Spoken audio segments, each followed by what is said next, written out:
Hi, guys. Welcome back to another episode of Purple Conversations. It's been a while. I missed you. Before we move on, please go ahead and like, share, subscribe, and leave your comments so I can hear your thoughts. Today, I want to talk about the humanity of Jesus.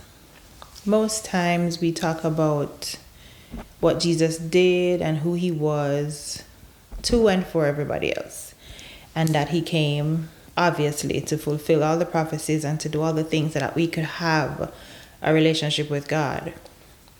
But I think we oftentimes glaze over the part that he was fully God and fully man, which means he felt everything that we feel.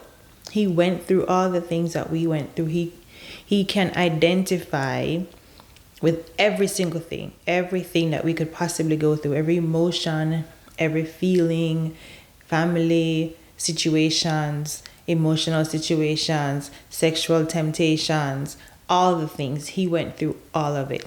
It said that he was led into the wilderness to be tempted, which means he was in there for 40 days going through every single thing humanly possible.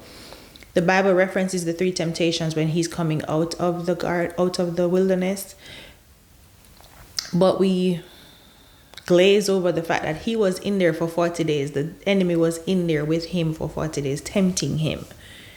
Those last 3 were just what we heard about because he was on his way out. But the entire time that he was in the wilderness, he was being tempted. He was being tried. He was going through the human experience to the fullness of it.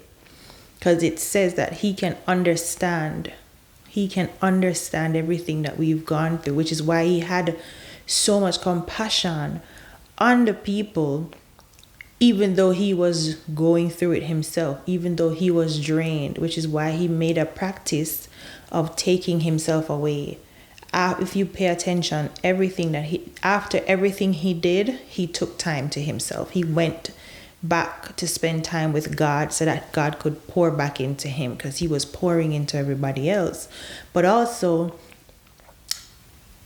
for us, we know how it feels when we're not in the presence of God. And I can speak for myself. I know how I feel when I'm not in the presence of God, in the presence of God for an extended period of time, when I'm not being intentional about doing my worship, when I'm not being intentional about reading the Bible, when I'm not being intentional about being in his presence, about seeking his face, about asking him about every single thing. When I'm not being intentional about doing that, I feel the distance. I can feel the void. And I have to run back to him, and I have to stay in his presence to just be able to sustain, to pour from a full place. When I was out in the world and I had no idea what I was missing, I thought I was operating at optimum. I thought I was operating at the best of my abilities. I thought I was living my best life. I was doing my best because I did not realize. But I also knew that there was something missing. You can always tell that you have all the things. You have the house, the money, the cars, the friends, the going out, the entertainment, all the different things, but you still feel like you're missing something, which is where we go to the Bible of into the Lamentations, where Saul is just like, yo, I'm the richest man, I have all the things, and it all means nothing. It's all worthless, because without God, none of this matters. Without my relationship with Jesus, this is not worth anything. Without my relationship with the Holy Spirit, this don't make no sense. It's pointless to have all this money, to have all the access to every single thing. He had all the wives, he had all the money, he had all the cars, he had all the jewelry. But the thing that Jesus did is time after time was make time, intentional time to go and be with his Father, because again, being fully man, he was disconnected because he was in human form. So he had to be habitual about taking himself away, about pulling away, about withdrawing, to go into his secret place, to go into his quiet time, even from his disciples who were his closest, and his 3 who were his ride or dies. He had to say, yo, give me some space. I'm going to be gone for a second. Let me go replenish. Let me go. And he modeled that for us so that we know when we are feeling drained, when we are feeling just dried out, when we're feeling empty, the thing that we need to do is because our souls are missing being connected to our Father. Our souls are missing being poured into. Our souls are missing worship. Worship is not for God. Worship is for us because we were designed to worship. And when we worship, it says he inhabits the praises of his people. So when we worship, we bring him down to us. We bring him into our space. He invites himself into our space so that he can pour into us.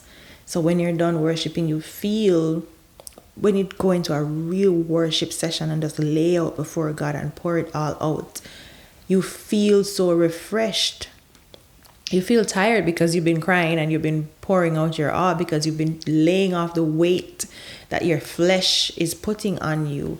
But then he gives you a garment of praise. He gives you a garment that is so much lighter that you can leave all of that at his feet and get up off that floor feeling replenished, get up off that feeling focused, get up off that floor feeling full, that you can now go forward and pour into the people that are assigned to you and not feel drained. I was feeling drained. I was feeling exhausted the other day, and I realized I get up every morning, most mornings, to try to be in my devotion, but I wasn't spending as much time in worship. And I felt so drained. I felt so overwhelmed. And I just took the time to be more intentional, to be present in the presence of God. And that replenished me in a way that I can't even verbalize, I can't even vocalize, because I can't explain it in words. But it's so important and we speak to the humanity of Jesus because he did that often. And I was reading Matthew, where he heard about John the Baptist. John was his cousin, and John died. And then he went into his own country, his own village, and got rejected. Then some other things. There was just a series of events that were happening, and he had to just take himself away and go out on a boat and just be by himself for a while. Then when he came back, now having to deal with all of the human side of all those things, dealing with the rejection from his hometown, dealing with the loss of his cousin, dealing with the crowd of people that he had to pour into, he had a lot that he was dealing with. Any of us on any given day get overwhelmed just by the simplest of things. Now imagine having to deal with all of those things, one thing after another, also knowing that people are literally hunting you to try to kill you. And he still took the time to take himself away so that he could go before God, so he could replenish his soul, so that he could pour out all the emotions that he must have been feeling, all the things that he was carrying.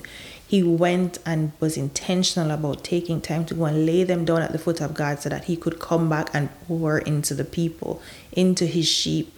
And we are the same. There are people assigned to us. There are people assigned to our yes. So we have to be consistent and intentional about replenishing ourselves. Resting is just as important as working, because you have to be replenished. And resting doesn't mean just laying down binging in front of TV. Resting means you go in the presence of God so that he can exchange.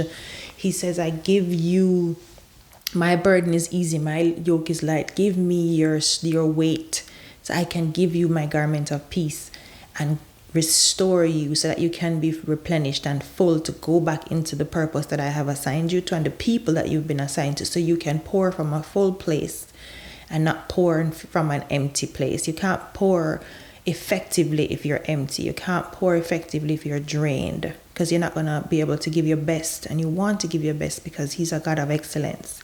The only way that we can do that is stay connected to the source. Don't forget that you need to be connected to the source. Your humanity has to be given the attention it needs, which means you go before God so that he can fill you. So anything that's coming out of you is what he's filled you with, not coming out of frustration, not the tiredness that you're feeling, but his presence. I love you. Be good. Be kind.